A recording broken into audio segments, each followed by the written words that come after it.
Yashodanandana Braja Janaranjana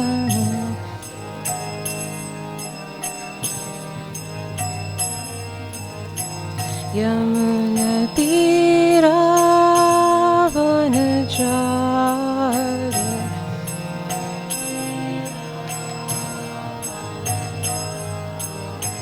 Yamuna Tira Vanachari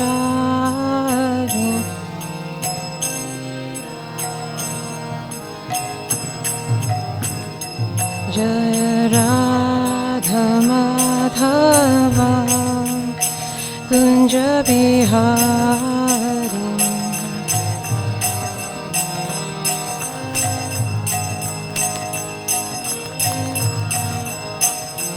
Jaya Radha Madhava Kunja Bihari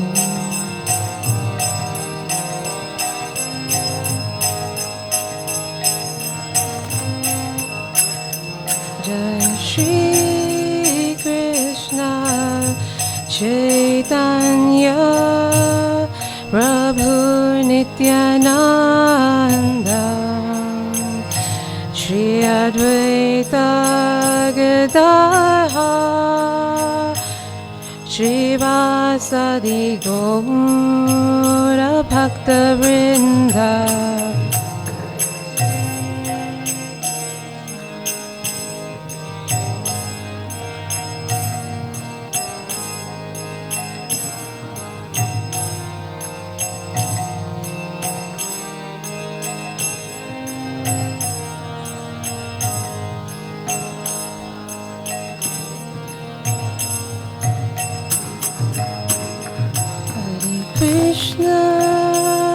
Hare Krishna, Krishna Krishna, Hare Hare, Hare Rama, Hare Rama, Rama Rama, Hare Hare.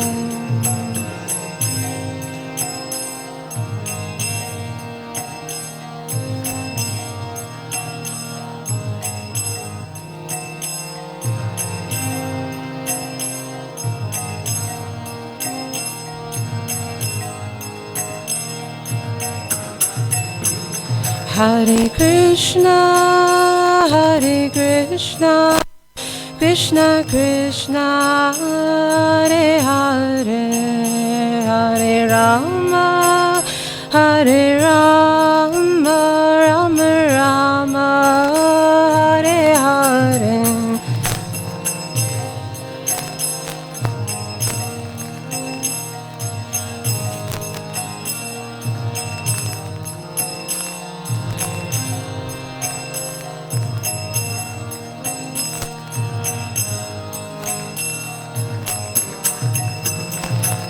Krishna, Hare Krishna, Krishna Krishna, Hare Hare, Hare Rama, Hare Rama, Rama Rama, Hare Hare, Hare.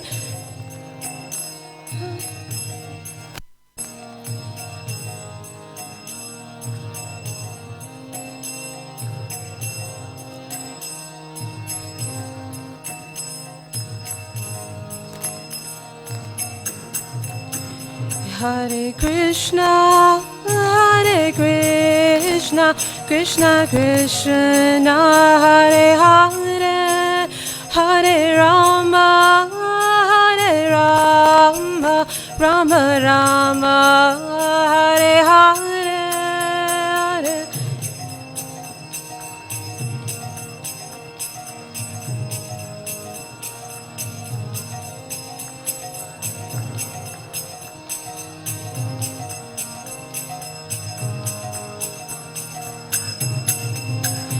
Haribo, Haribo, Haribo, Nitya Gaura, Haribo.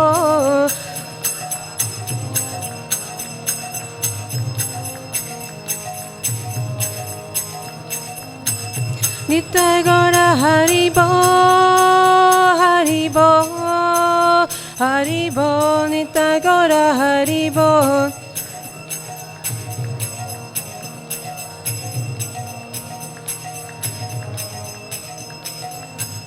Jaya Jaya Prabhupada, Prabhupada, Prabhupada, Jaya Jaya Prabhupada.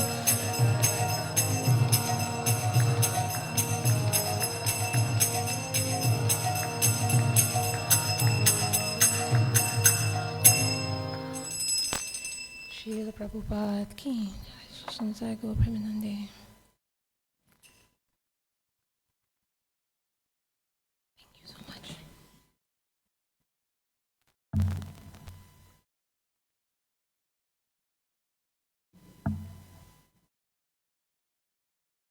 Hare Krishna, everyone. Thank you so much for the service this morning. We're going to be discussing the wonderful pastimes of Srila Prabhupada. We'll begin first with our prayers. Om Jnanatimidandasya Ginangina Shalakaya Chakshuran Militam Yena Tasmai Shri Guruve Namaha Shri Chaitanya Manobhishtam Stapitam Yena Bhutale Swayam Rupa Kadamahyam Dadati Swapadantikam Nama Om Vishnu Pataya Krishna Prestaya Bhutale Srimate Bhaktivedanta Swami Niti Namine Namaste Saraswati Deve Gauravani Pracharine Nirvishesha Shunyavadi Paschatya Deshitarine Jai Shri Krishna Chaitanya Prabhu Nityananda Shri Advaita Gadadhar Shivasari Gaura Bhakta Vrinda Hare Krishna Krishna Krishna Hare Hare Hare Rama Rama Rama Hare Hare Vanchakapaturabhyascha Kripa Sindhuvevacha Patitanam Pavanebhyo Vaishnavebhyo Namo Namaha. So we're discussing Srila Prabhupada's pastimes from the Transcendental Diary. This is volume 3 and it's chapter 4, which is titled London. Our discussions are starting on July 26, 1976. Giving 4 lectures, traveling in and out of London and going up and down the stairs in each place he visited yesterday, put a great strain on his divine grace. He rested almost the entire morning, although he has begun to eat more today. He allowed Harikesh Maharaj to bring a newly arrived letter from Jayapataka Swami, and he promptly answered it. So in this letter, Jayapataka Swami is asking about a few matters. One of them is about acquiring land in Mayapur and the possibility that Srila Prabhupada will have to meet the Chief Minister of Bengal in order to secure that, as well as about an application for a PhD college that the devotees are hoping to teach scripture in, and this would be affiliated to the University of Calcutta. And Maharaj is also asking about resuming the publication of BTG in Bengali. It's called Bhagavad Darshan. The magazine's called Bhagavad Darshan. Jayapataka ended with a sincere homage. Your books are a source of refuge for the whole world. because they are revealing Krishna and devotional service to Krishna. This has not been done before. Therefore, everyone is in great debt to your divine grace. As your humble disciples, kindly be pleased to empower us to enlighten everyone about your glories. So Srila Prabhupada responds in a very interesting way. Rather than agreeing to meet the chief minister, he replied, as far as going to see the chief minister is concerned, let him decide on the merit of the report. A full report is there in hand, so let him decide if he likes. If the chief minister comes to Mayapur, then that is all right. Otherwise, officially, whatever he likes, he can decide on the merit of the project. So Srila Prabhupada is obviously not so interested in meeting the chief minister. And he's also not very keen on the PhD college either, if it compromised the philosophy. First, we must know the conditions which they are asking of us to fulfill. It was very good that they liked the prasadam. Introduce the recitation of Gita Gan in every school. That will be a nice credit. So the reason for Srila Prabhupada's responses in this regard is obvious in his comments on Jayapataka Swami's homage at the end. And Srila Prabhupada says, the latest report from Tamal Krishna Goswami is that we are selling $60,000 worth of our books daily. It is because you are helping me that all of this has become possible. Otherwise, how can I do anything alone? Ekaki amara nahi paye bhav. Sri Chaitanya Mahaprabhu says that I cannot do anything alone, I am helpless. So Sri Chaitanya Mahaprabhu is Krishna himself, and he wants the help of his devotees, and what to speak of me. So we see that the real emphasis of Srila Prabhupada's is actually on the preaching and on his books. Krishna, if he wants, he can grant many acres of land. He can allow many temples to come up, and he can facilitate many degree colleges. But the thing that Krishna, Lord Chaitanya, really wants help with is to transform hearts in devotional service. That's what is required of us to help him do. Because within the heart of a devotee is the compassion that can transform the lives of others. This is what Srila Prabhupada is asking for help on. The temples will happen, the degree colleges will happen, but the transformation, this is what Srila Prabhupada wants us to help with, this is what Lord Chaitanya wants us to help with. That's where the urgency and the emphasis in Srila Prabhupada's message here. Right? We carry on reading. Guru Das Maharaj brought George Harrison to see Srila Prabhupada at 3 o'clock in the afternoon. George is an old friend of Guru Das and Mukunda, and he was happy to respond to Srila Prabhupada's invitation to come and see him. George has not been very actively involved with us lately, but he is very favorable and certainly likes to chant the Maha Mantra. George struck me as a good candidate for spiritual advancement. He's unpretentious and humble, at ease in the presence of devotees. So although Srila Prabhupada is resting from his strain the day before, he made an exception to see George. And he was very pleased to hear that George was still chanting. Prabhupada replied, that is our life and soul. Grihe va vaneta thakur, ha goranga bole dhakur. Wherever you live, it doesn't matter. Chant Hare Krishna, that's all. That's our only support. George complimented Srila Prabhupada that he was pleased to see that his disciples were looking healthy and strong. Prabhupada chuckled. Yes, palena parichiyate. So this means that by the fruit you can see the benefit of the process. By the result one has to study. Right? The result you study, you understand the process is good. Yesterday one devotee's father and mother came, Hari Shauri, the author. She and his father were very pleased to see him, healthy, bright. So we are inviting everyone, come here. Such a nice house given by George. So Srila Prabhupada is joking because George himself donated the manor that they're meeting him in, Bhaktivedanta manor. You live here comfortably, eat nicely, and chant Hare Krishna. We don't want any factory work. Prabhupada laughed. Simply kartal and mridanga. Still, people do not come. They'll prefer to go to the factory, work whole day in the hell. So then George comments, I suppose someday the whole of the world will just be chanting in the country. That is not possible, Prabhupada said. So it's important to understand that it's not the destiny of everyone to actually come to Krishna consciousness if they haven't performed some kind of merit to put them in contact with devotees, and they haven't gotten mercy from the devotees, as well as their own desire and the desire of the Lord. So there's many factors. Right? It's like Prabhupada gave us that example a few times, that if you're selling diamonds, you're not going to get buyers. But does it mean it's predestined? Does it mean that some people are just going to take to Krishna consciousness and not others? So Prabhupada answers. But if some of the leading men, they take it seriously, then others will follow. So now we have this emphasis back onto preaching, that when we become good leaders in preaching, and we induce other good leaders to take to Krishna consciousness, then the population will follow. Just like in our book, your signature is there. Oh, George Harrison, yes. They take it without any consideration, Krishna book. Right? We've all so chant and be happy by telling people that George Harrison's on the cover. Yad yad achariti shreshtas tatta devataro janaha. If the leading man does something, then his followers also do. That is the way. Then people will be happy. There's no doubt about it. So this is Srila Prabhupada's comment on a phenomenon that we know in the modern times to be influencing. Right? It's something that's been there more than 5,000 years ago, because Krishna's teachings about whatever great man does, common men follow.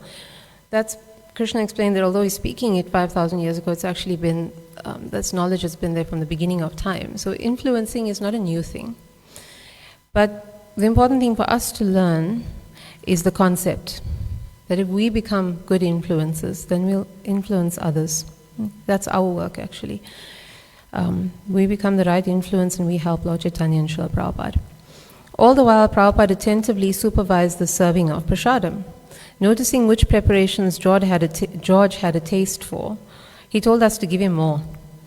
Hare Krishna, you give him 2 more samosas. He likes it, samosas. George expressed pleasure at seeing his old friends. They are looking better and better all the time. It's nice for me to see Guru Das. He's turning into a mountain. Prabhupada smiled, then referring to Yamuna Dasi, almost as if he's contrasting the two. He said, his wife has also become sannyasi, renounced. Have you seen her lately? She has cut her hair and white dress, living alone in the temple. Vairagya Vidya Nija Bhakti Yoga. This Bhakti Yoga means Vairagya Vidya. It means detachment. That is the perfection of life. If we remain attached, that is conditional. Maya has made so many things attractive so that we have to remain attached. And to come out of this attachment is called bhakti. So here we have a summary of devotional renunciation. Prabhupada wants us to give up working in the factory, but we don't give up work. The whole Bhagavad Gita is Krishna telling Arjuna to work. You work with devotion. And then, even though you're giving up this temporary material enjoyment, there is spiritual enjoyment. And here it's mentioned as the nice prasadam. But we don't want to just grow in this way. We want to grow in our spiritual life, and it means that we have to eventually, naturally and organically move towards renunciation. If we change our dress suddenly like Yamuna Devi, it's not going to make us renunciants. We have to actually assess whether we are needing less enjoyments, less pleasures, less comforts, less things that we needed before. So then the challenge may be, so what's the problem with spiritual enjoyments? Right? Because there's nothing wrong with 3 kachoris at lunch or 4 puris. So the concern is that the prasadam is spiritual, but our mentality of consuming it is not spiritual. We're taking it in that material consciousness. And that material consciousness actually fades very far into the spiritual progress. So it means until then that we need to be periodically introspecting in this way, that we're actually needing these things less, and not trying to justify it by saying it's for Krishna, because we do that a lot as well. And we don't actually know what Krishna wants. That's why we check with advanced souls. We decide what he needs or what he would want from us based on that.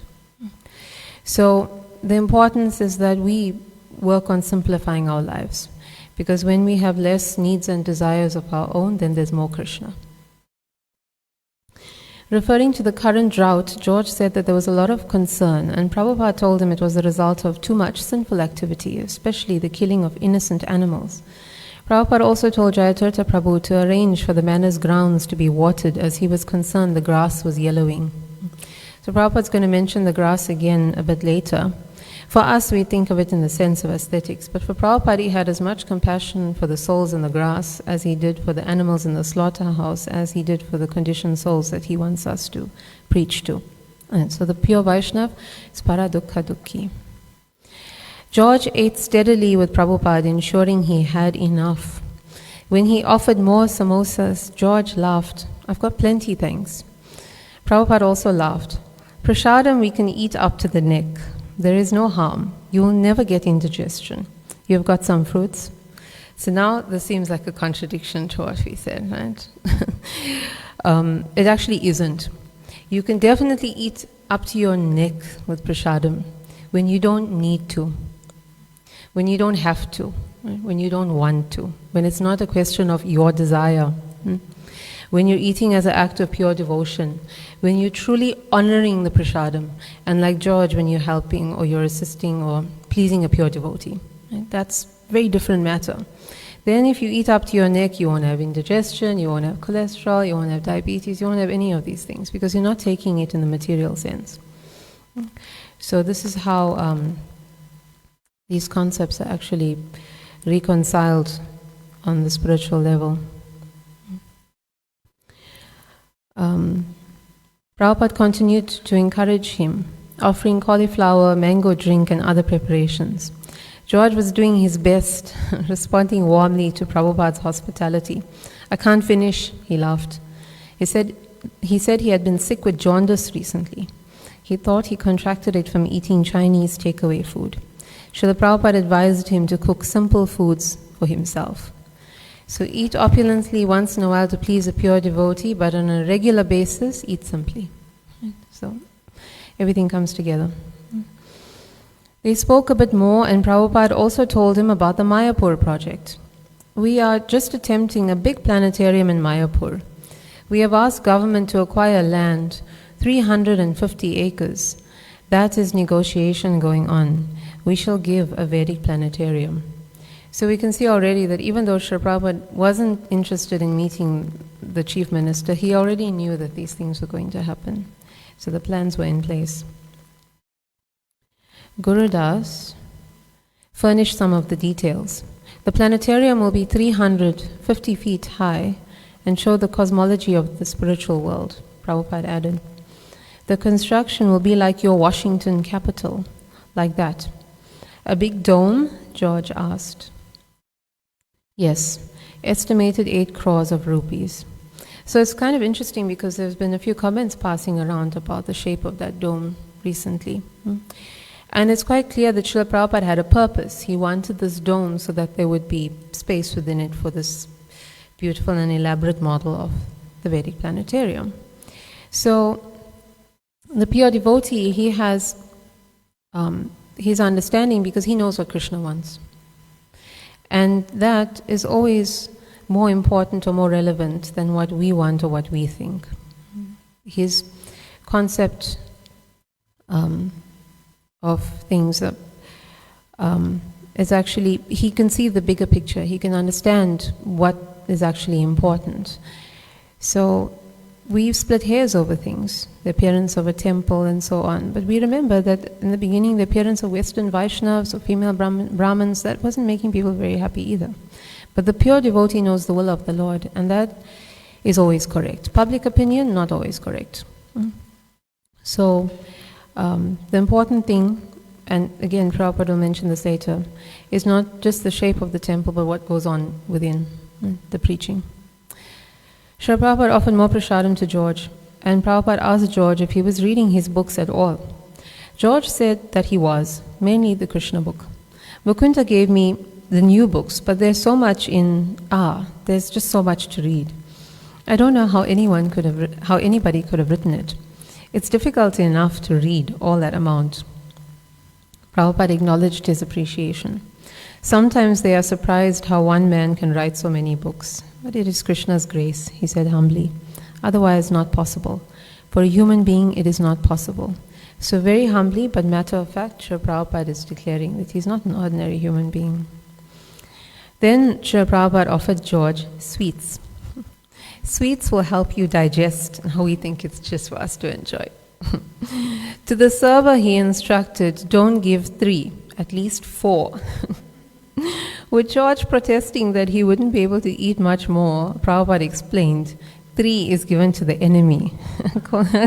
According to our Indian system, if you give somebody 3, that means he's the enemy.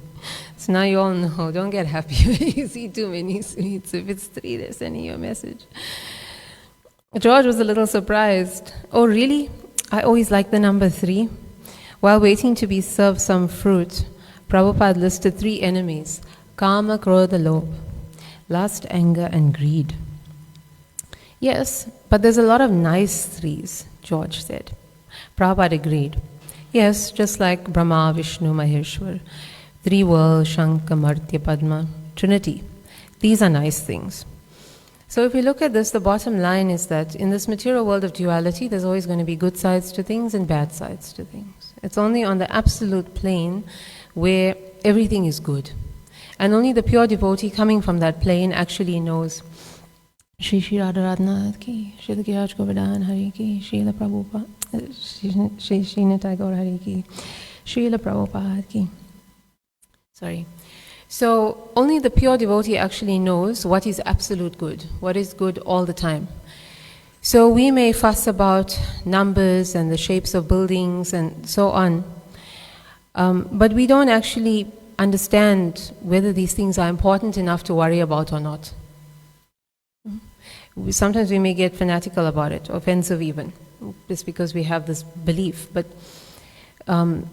when we are still on this plane of not being pure devotees ourselves, we should always remember to consult Guru, Sadhu and Shastra to help us understand what is important, when the number 3 matters and when it doesn't, when the shape of the building matters, when it doesn't.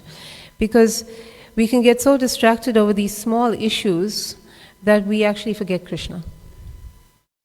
And that's the whole aim of everything that we're doing. When the Prabhupada looked at the Capitol building, whether he looked at 3 sweets on the plate, he was always conscious of Krishna. So it didn't matter what it was that was occupying his mind, but it matters to us. So this is why we must try to be practical, and also why we must focus on developing our intelligence as well. Right? We want to decrease in our material attachments, and we want to increase our spiritual intelligence, because then we can work things out. It's another sign of advancement. Evam buddhehe param buddha samstabhyatmanam atmana. Now this kind of spiritual intelligence, it doesn't mean we're quoting verses very nicely or doing courses either in the spiritual or material sense. Or it's not about how crafty we are or how clever we sound. It's actually about working things out from a spiritual perspective in the most efficient, quick way and quiet way, right? Without any fanfare, praise and so on. Right? It's more on the lines of common sense. This is what Srila Prabhupada wanted us to have. We must apply our common sense, he said, and if you don't have it, ask someone who does. While we cleared away the small tables and pots, Srila Prabhupada thanked George for coming, and George asked, are you ever going to stop traveling? That is Krishna's desire. I don't want personally, but if Krishna wants, that is everything. We have got more 102 centers in different parts of the world. Still 6 more to go, George said, aware of the auspiciousness of 108. The numbers again. When Jayatirtha Prabhu said that he thought we would have 108 temples by this year, Srila Prabhupada downplayed it. We want worker, and Srila Prabhupada means devotees. Otherwise, Krishna is giving us so many centers. In India, I can get so many places, but how to manage? Simply taking from persons, and if I cannot manage nicely, that does not look well. Therefore, I say, first of all, get men, then take donations. So the emphasis is always on preaching, making devotees. There is no harm. How many devotees were living here? There's about 100, Srila Prabhupada. Jayatirtha informed him. Yes, then it is all right. And if there was no devotees, 10 devotees, then how we could manage? When Jayatirtha said it took 10 to 15 devotees full time to simply look after the grounds, Prabhupada revived his concern about the lack of irrigation water. So Prabhupada again, concerned about the devotees, concerned about the grass. The pure devotee knows what the emphasis should be on. The buildings can be there, but if the buildings are empty and the grass is yellowing, it's no credit to anybody. Right? So healthy preaching, healthy devotees, healthy temple. Srila Prabhupada then asked George if he would like to take a little rest after eating. George declined, suggesting that Srila Prabhupada himself might need some rest. Always resting at the lotus feet of Sri Krishna, Jayatirtha Prabhu said reverentially. Prabhupada paused a second and responded with devotional objectivity. That is real rest. The pure devotee, again, always in consciousness of the Lord at his lotus feet. He quoted a verse the saintly King Kulashekara wrote in the Mukunda Mala Stotra. Krishna Tvadiya Pada Pankaja Panjarantam. The Pankaja means lotus flower. So Krishna's lotus feet is just like a lotus flower. So Prabhupada explains to them that swans, they like to dive deep into the water and get tangled into the stems of the lotuses. That's their sport, their play. So this Kulashekara is praying, my Lord Krishna, let my swan of mind be entangled with the stem of your lotus feet. Adyaiva, immediately. So why Adyaiva, immediately? Why should we be focused on the lotus feet of the Lord right now? He says that Pranaya Prayana Samaye. Prana Prayana Samaye. At the time of death, Kapa Vata Pittai, when the physical condition of the body will be in disorder, Kanta Varodhana, at that time I shall not be able to speak. Then Prabhupada imitates the sound that a dying person may make, that on, meaning the words won't be able to come out. But that's all we'll be able to say. So I may not be able to chant Hare Krishna. Better I am now in good health, so let my mind be entangled in the stem of your lotus feet. Very nice poetry. Then Prabhupada continues, and now I am healthy, let me finish this business. That means let me die immediately. This is the ideal, Ante Narayana Smriti. At the time of death, if one remembers Krishna, then his life is successful. And we need to remember that that is true even if that life was cut short. We tend to think of things in a very materialistic way, that a successful life is if we live to a ripe old age. But whatever age that we will leave these bodies, the success is to always remember the Lord. We can't choose to die immediately. We still have services to do for the Lord. We still have lots of purification to go through. But what we should do is remember Krishna throughout our lives, so that we can also successfully remember him at the time of death. And Prabhupada says, just like Ajamil, he chanted Narayana and immediately his path to Vaikuntha became clear.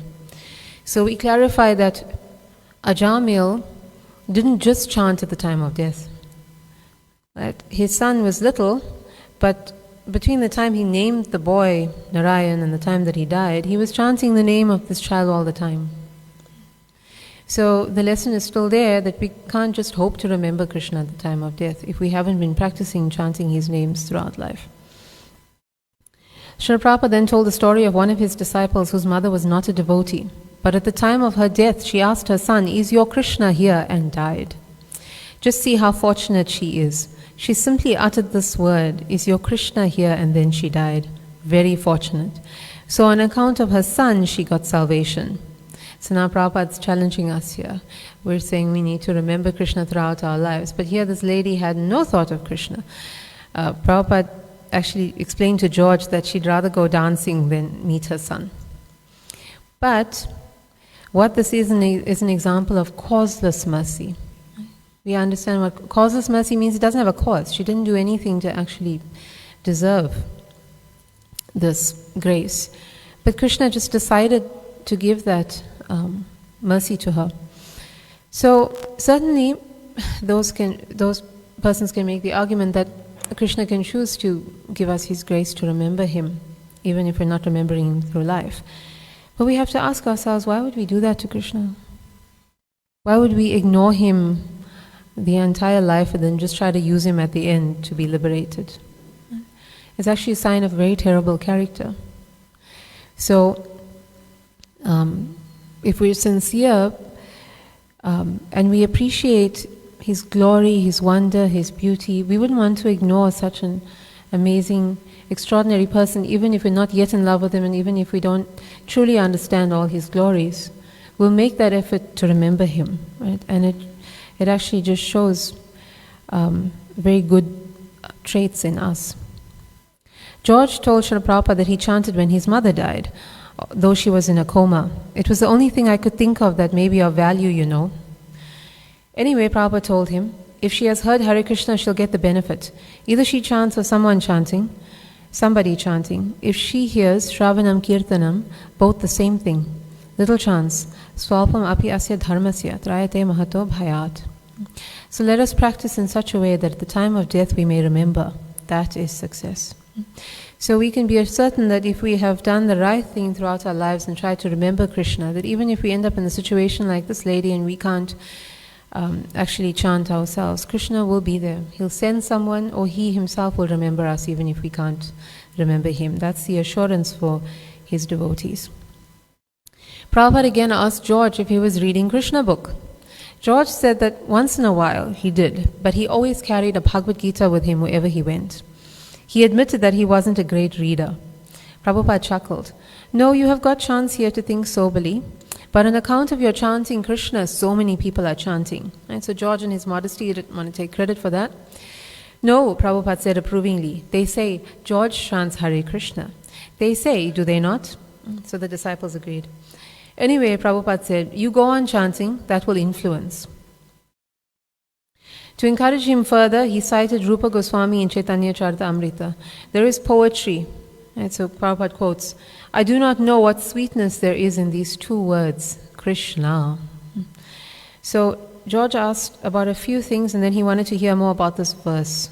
So a devotee in the room named Ranchor, he was looking up the verse. While George expressed his respect for Srila Prabhupada's hard labor. These books are such a lot of work. I don't know how he did it all. Guru Das Maharaj explained that Srila Prabhupada translated at night, and Srila Prabhupada added, at night, I don't sleep. Not that because I am nowadays sick, but generally I don't sleep. At most 2 hours. I take little rest during daytime, so on the whole 3 to 4 hours. But actually, I do not like to sleep. George empathized. No, it's a waste of time. Prabhupada quoted Prahlad's instructions in the 7th canto, part 2. And Prabhupada quotes, he is estimating you have got 100 years at most. Out of that, 50 years lost in sleep. And then 20 years playing as a child, a boy. He then had me read out the verses that describe how a materially attached person wastes an entire life of 100 years. Then Ranchor found the verse now about the sweetness of Krishna's names. Tunde dandavani rating vitanute tundavali labdhaye. And the translation is, I do not know how much nectar the 2 syllables Krishna have produced. When the holy name of Krishna is chanted, it appears to dance within the mouth. We then desire many, many mouths. When that name enters the holes of the ears, we desire many millions of ears. And when the holy name dances in the courtyard of the heart, it conquers the activities of the mind, and therefore all the senses become inert. Prabhupada smiled. That is very nice poetry. He asked Pradyumna to recite the full Sanskrit, instructing me to record him doing it.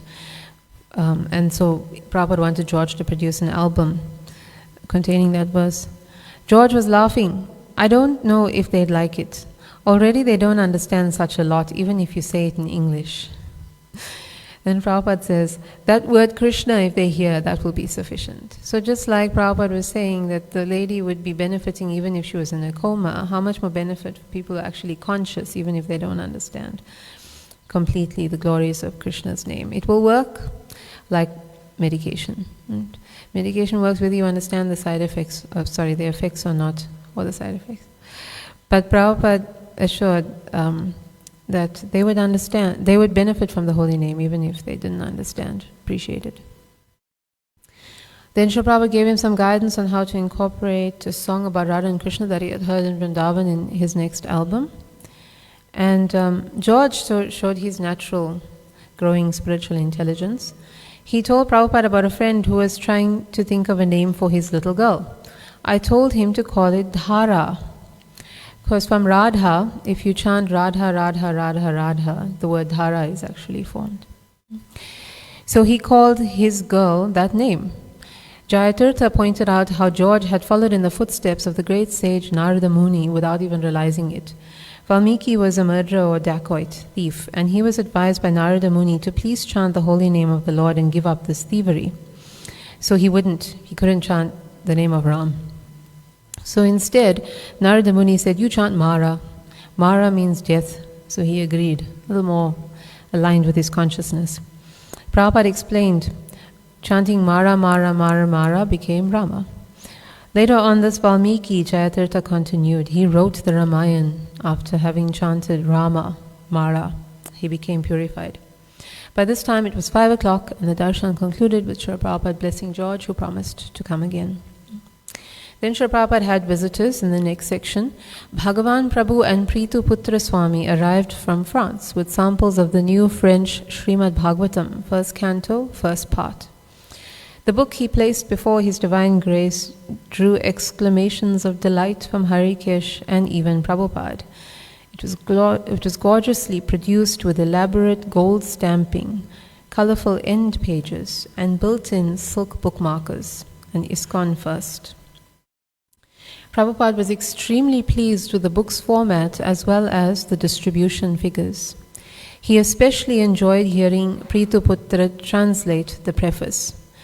So it was written in French by a professor that Srila Prabhupada met the year before last, Jean Vardin. Amongst all the Puranas, the most famous is the Bhagavad Purana called Srimad Bhagavatam, because this literary form is achieved the most beautiful, and also because it's the poem which expresses best the doctrine of the faith that Sri Krishna is the Supreme Person, Purushottam, the principle of everything, the absolute unique without second, Advaita Brahman. Like in the Srimad Bhagavad Gita, the Lord reveals His majesty in plain. Much more than an avatar of Vishnu, He appears in our eyes like the unique God. Toward Him, all devotion is due. We have to thank very much the International Society for Krishna Consciousness to give us that very big text, one of the master book of the humanity. This book is very benefic, and with the translation of the Sanskrit, there is the majestical commentary which is given verse after verse by the master, A.C. Bhaktivedanta Swami Prabhupada, founder of the association. Imagine how this person is just an ordinary professor, but he has such a profound understanding of what the supreme reality is and about Krishna from reading Srila Prabhupada's books. Srila Prabhupada's books that contain the devotional essences that could make anybody an authority on spiritual life. As he did with the Bhagavad Gita, which was published in French in 1975, Swami Prabhupada explains word by word each mantra, stanza, or sacred text to give a signification. Then the reader can judge every piece, what is the meaning of the teaching of the master, by confrontation with the text itself. Prabhupada liked that. Yes, he interjected agreeably. Right? So Srila Prabhupada's text, the beauty of it is its authenticity. Because of that, this person is literally having an authentic understanding of Krishna, of the message of Krishna, even if he has no devotional background.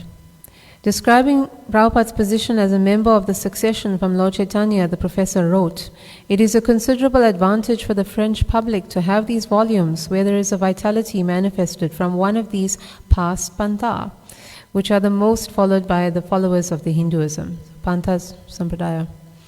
We hope that there is a large distribution of this tradition and commentary of the Bhagavad Purana. Anyone who is interested in the life of India can find the authentic teaching, spiritual teaching authorized, and can also have access to one of the most beautiful religious poems from the Hindu tradition." So they read more glowing reviews to Srila Prabhupada. Srila Prabhupada was delighted with both the high praise and the production standard of the books. And Bhagavan told him that they plan to produce a whole library with all the books done in a similar style. After Bhagavan inquired about Srila Prabhupada's health, Srila Prabhupada then asked about the French farm, which Bhagavan told him more about. And he said that the farm was doing very well with harvesting grains and vegetables. But Srila Prabhupada's concern was whether the devotees were getting milk from their own cows. Right? So why is this important? Because Srila Prabhupada stresses on this so much in his books. And how will it look if his followers are not practicing it, if not demonstrating it for the world? So it comes back to us being the examples of what we want everyone else to follow from Srila Prabhupada's teachings. We have to learn how to practice it first. He told him about his visit, Prabhupada told Bhagavan about his visit to the Pennsylvania farm and to New Vrindavan, once again repeating that the world's economic problems could be solved by having sufficient milk and grains. Krishna is providing so much facilities for becoming Krishna conscious, and why should we deviate and spoil this life? Take the risk of again going into the cycle of birth and death. Common sense affair. Common sense. We have got the greatest opportunity to solve this problem of repetition of birth and death, and only for a little sense gratification we are going to sacrifice so great opportunity of life. This much education is wanted. Nasadu manye yata atmano yang. Find out the verse. Prabhupada tells his disciples. 5th canto, 5th chapter. Very bad civilization. Mad civilization. Pramatta means mad. Simply for a little sense gratification they are prepared to take so much risk. Next life, you may be a cat or dog or a small grass or a tree by the law of nature. So Prabhupada is saying that this is so common sense, but people think it's nonsense. Why? Dull brain. By eating meat and intoxication, they have lost all their human brain tissues. So in addition to being dull, they're mad. Right? Everyone is mad, not just the hippies at the time, the businessmen, the scientists, the philosophers. Right? They're all mad, they're all sinful. They're engaging in wholesale slaughter, and then naturally the consequence is they're fighting amongst each other. This party, that party, Communist Party, Fascist Party, then barking in the United Nations and so on, but never achieving peace. All mad. At least we must know it. He looked pointedly at his GBCs and smiled. Or are we talking nonsense? They are all right. What is your conviction? Because unless we are convinced, we can't convince others. Right? When we're still holding on to material desires and contaminations, then our conviction is not so strong. So we have to practice properly in order to set a good example. He had more of the purport read out, and then he pointed out the helplessness and foolishness of the materialists who are so stringently controlled by material nature, yet believe they can make adjustments. Describing an Indian cartoon, he said, there was a drought. And what were they saying in response to the drought? Yes, we are taking steps, but next week you'll have television. So this is the advancement, as if television will solve the problem. All mudhas, rascals, a very horrible condition. Actually, if you, it doesn't make the news very much, but if you look at the reports from different parts of the world, much of the world is actually in drought even now. We're just not aware of it, and we're not actually doing anything about it. Like Prabhupada said, we're just focusing on our advancement, technological advancement, influences, all the wrong kinds. All mudhas, rascals, very horrible condition. Chant Hare Krishna, there is no other way. After repeating his criticisms of the Mars and Moon excursions, he turned his attention back to the books laying on his desk. My Guru Maharaj is very pleased. As soon as a book comes out, he is pleased. He was lamenting, Prabhupada's talking about his spiritual master, he was lamenting that these men, the disciples, they did not publish any number of books. They are simply after the stone and bricks, meaning that they were only interested in ownership of the temples. They were not interested in publishing books. He condemned. He was very, very sorry. So I thought that I must take a risk, and he's pleased. So now you have books and temples, Bhagavan said. Prabhupada smiled. Yes, temple is automatically. I never stressed on temple. I was engaged in publishing the Back to Godhead while his godbrothers were fighting over the temples. Whatever I could do, I did it, because I took it very seriously that he, the spiritual master, Bhaktisiddhanta Saraswati Thakur, is very sorry that these things were not done, right, that books were not published. He said that, right, so Srila Bhaktisiddhanta Saraswati Thakur said, there will be fire in this Gaudiya Math. Agun jwalbe, he said. Amari tachi loka kichui boy kakre gebo. If I can, I shall sell these marbles of this temple and convert them into books. That was his ambition. He started a very nice press. Right? Srila Bhaktisiddhanta Saraswati Thakur, he established a printing press, called it the Brihad Mardanga. And this Tirtha Maharaj, one of the disciples, sold it. So this is one practical example of how even devotees who are in very prominent positions may not have this natural spiritual intelligence. It just shows it doesn't come automatically. Right?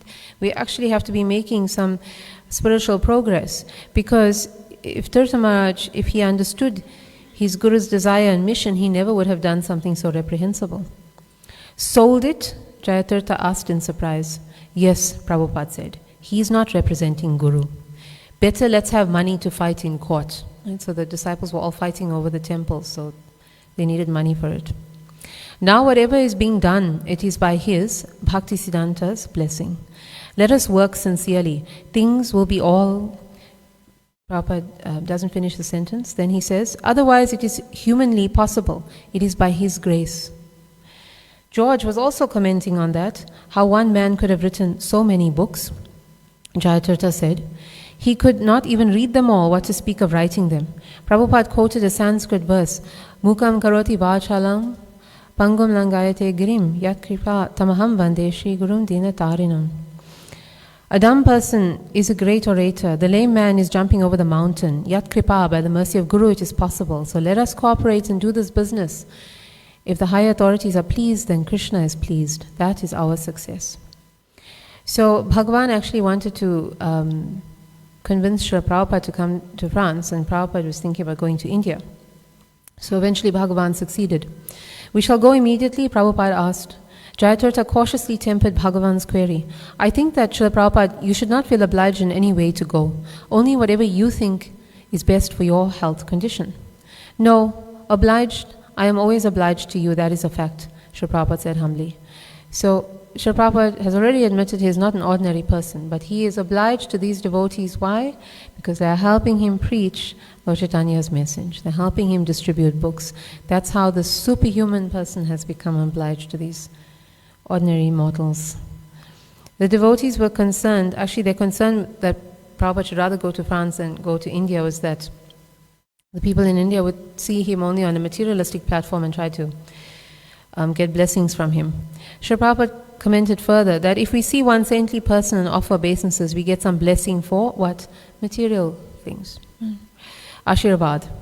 So that's what people unfortunately expect from religion and from saintly people. But we as devotees, we shouldn't think that as well. We shouldn't think that Krishna will provide us meals or kachoris or anything else that we need. Right? If we have that understanding, then we can pass that understanding to others. When Prabhupada asked Bhagavan about the water on the farm, he was told that it was from their own underground source, pure, light and tasty. On hearing this, Prabhupada decided, all right, let us go. Prabhupada said that if he got some good water, it might help his digestion. Right? So now we may say, well, Prabhupada's not human, so why is he having these health problems? So Prabhupada came to teach us not just how to live in bhakti, but how to live, because we don't even have that right. So there were so many practical things he taught us about eating, about cooking, about sleeping, right? And we should learn the principle of it. It's not that we're all going to go to a farm in France, right, for good water when we're ill, but we take the principles of it. We rest well, we take good, fresh, clean water, we take the treatments that we need to. Because with our intelligence, with our developed spiritual intelligence, we can understand the principle that the Acharya is teaching. Right? That's important. At the end, Prabhupada is left alone with the author, and the author saw in that new book a picture of Srila Prabhupada's kitchen in Radha Damodar temple. And he told Prabhupada about it. Prabhupada is very enthusiastic to see it. The author asked Srila Prabhupada about Srila Prabhupada's life before ISKCON. Through that window, you could see Rupa Goswami's Samadhi. And for those 2 rooms, they were charging 5 rupees a month. So next to the Samadhi is actually the Bhajan Kutir. So in that place, Rupa Goswami was, he was writing all the teachings of Lord Chaitanya. Yes, Prabhupada said, these rooms were broken. So they told me that you can repair these, and whatever you like, you can give. Prabhupada, these rooms are so dear to Prabhupada that even after he left to the West, he still rented them out and maintained them. Yes, it was very calm and quiet, and people used to offer obeisances from outside because they knew. Practically everyone knew me. You were very well known in Vrindavan before you came? The disciple asked. Prabhupada said, not very well known, but people knew me. Then the disciple asked, because you were writing? And then Prabhupada says, yes. Then the disciple says, or because of your ambition to come to the West? Prabhupada said, no, at that time there was no such thing. I was living there, retired man. Then the disciple says, so when you went to Vrindavan, you'd given up the idea of coming to the West? And Prabhupada says, no. Coming to the West, the idea was there, but I was planning how to go there, how to preach there. More importantly, how to take some books, how to bring them, everything alone. So as soon as you had some books, then you were, Prabhupada says, yes, then I decided. Everything was being dictated by a superior. Then the author asks, I was told that one day you were told by Rupa Goswami that you must go. Prabhupada's mood changed slightly, but that was an open secret, he said dismissively. Everyone knew. So, Srila Prabhupada was already known and respected in Vrindavan, even though he didn't have any control of the temples like his godbrothers did and so on, even though people didn't know he was going to go to the West because that's usually a very big thing. But because of his books, because of his writings, people appreciated that so much. And that's truly what mattered. It's been a theme throughout our discussion. It's what made Srila Prabhupada extraordinary because he was giving something that was already unprecedented. Lord Chaitanya Mahaprabhu's teachings, how you can achieve the most intimate relationships with the Supreme Personality of Godhead, right, to God Himself. So that was recorded by Srila Rupa Goswami in the same place, and Srila Prabhupada was given the mandate by Rupa Goswami, by Lord Chaitanya, by Krishna, to capture that message in his books. That's how powerful those works are. So those rooms at Radha Damodar, they symbolize that. They connect us, and they connected Srila Prabhupada to the entire disciplic succession to Lord Chaitanya, and eventually how we can achieve Krishna in these loving relationships. So we'll end here, 2 minutes over. Srila Prabhupada ki.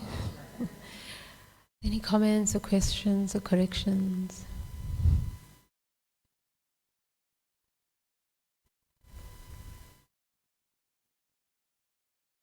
Thank you so much. Hare Krishna.